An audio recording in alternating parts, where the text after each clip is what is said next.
I'm excited to be bringing in some new talent with first-hand experience in the areas that we will be working on.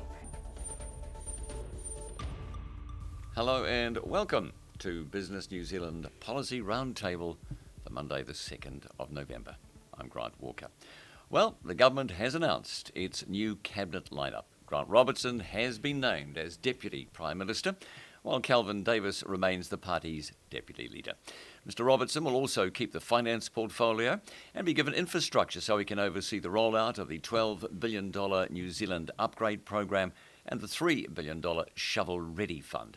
Chris Hipkins will be Minister for COVID-19 response, which will include many facets, including testing, managed isolation and border management. He will keep education and Leader of the House.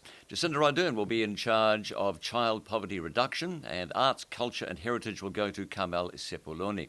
Megan Woods keeps housing and energy and resources and science and innovation, and she also picks up associate finance. David Parker, he keeps environment and picks up revenue, as well as a new portfolio of oceans and fisheries. Stuart Nash will have economic and regional development, tourism and forestry, and he'll keep small businesses. Damien O'Connor picks up trade and export growth, as well as keeping agriculture.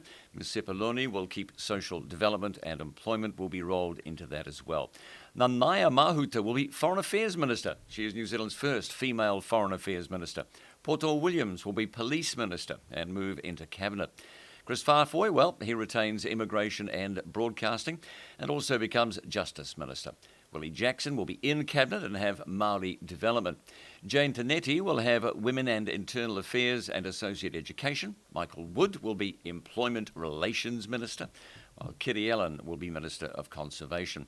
Commerce and Consumer Affairs and Stats will be David Clark's portfolios, who returns to Cabinet. Well, as you can see, I'm joined now by Business New Zealand CEO Kirk Hope. First thoughts, Kirk?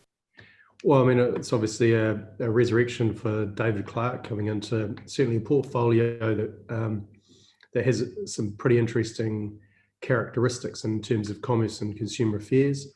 There's a fair amount going on in that space, actually, both within the Commerce Act, which will be of importance to business, but also in the payments space and so on. So we'll be, I guess, looking to see how David responds and ensure, I guess, from our perspective, that he's across some of the detail that will be important to businesses. All right, so let's go through some of the people that you'll be dealing with the most. Well, Grant Robertson, of course, as expected, probably Deputy Prime Minister, which was helped by Kelvin Davis not running for that role.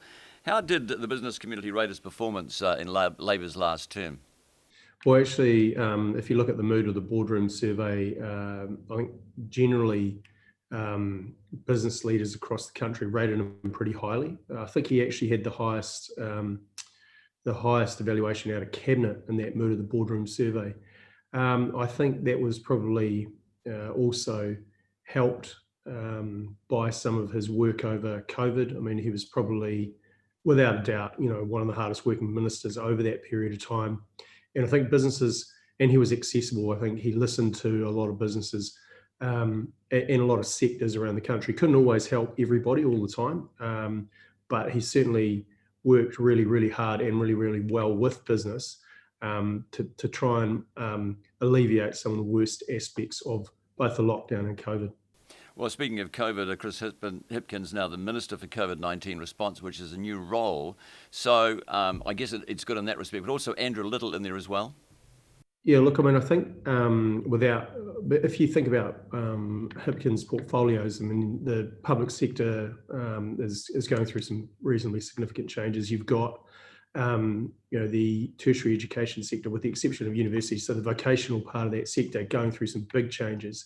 And then he had health as well. So, I mean, I think that the COVID-19 component is a recognition that he still has a significant role to play in terms of the recovery and that managing the health component of COVID-19, but that health has been pushed onto Andrew Little, and that's probably an important recognition that probably needs to be some significant reforms in the health sector. If you look at the report that Heather Simpson did, for example. So I think it's probably helpful for Hipkins in terms of his capacity. There's no doubt he's capable, and he's demonstrated that he had certainly had the capability to deal with health after David Clark resigned.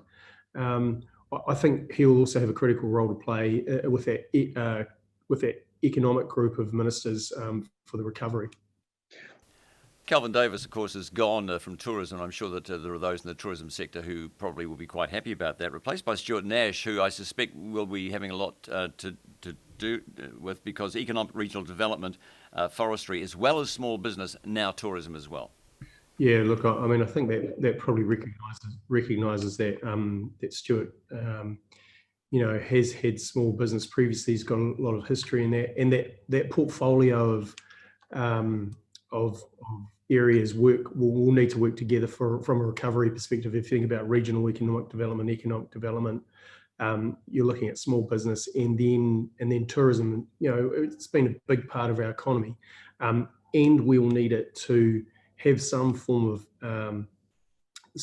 bones, if you like, and for a minister who can engage with it. And I think genuinely Nash did a really good job in terms of engaging with small business through the Small Business Council, and that's probably a reflection of that.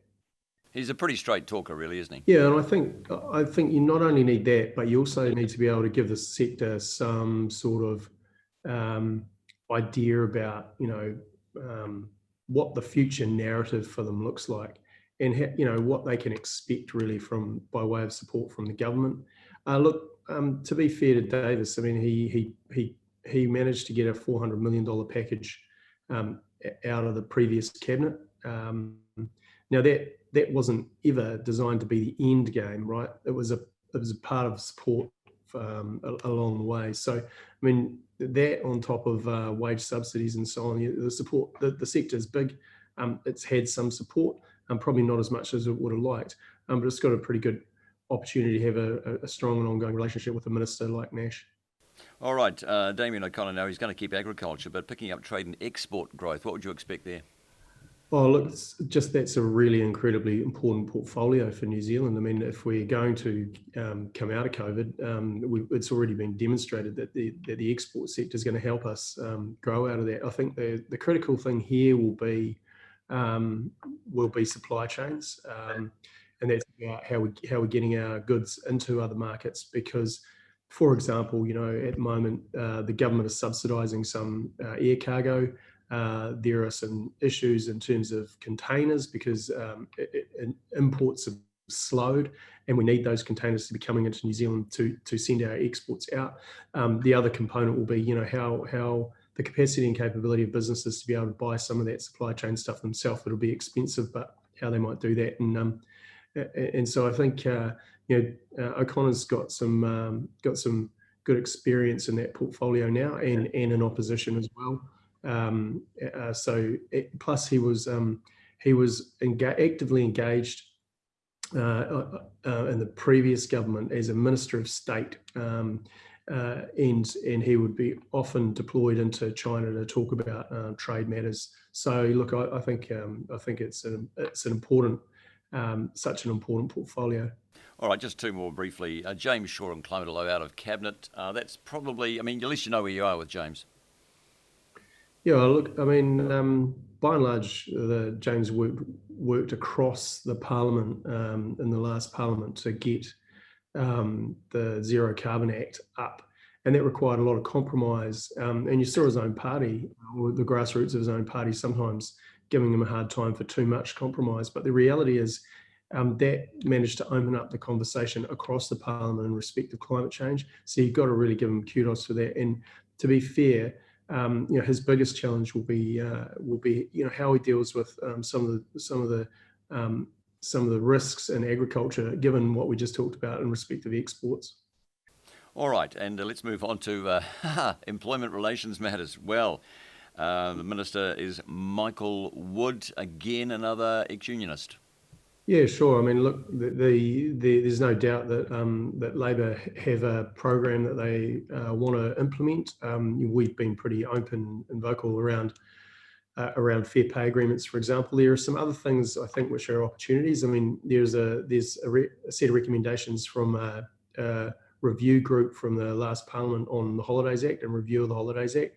It'd be important that particular issue gets addressed in this Parliament, because it's a really tricky piece of legislation for employers to comply with, and even to be able to explain to their employees, what their entitlements are, is incredibly challenging in some circumstances. So fixing that's really important, because other things hang off it. If you are seen to have breached, for example, the Holidays Act, you might not be able to access.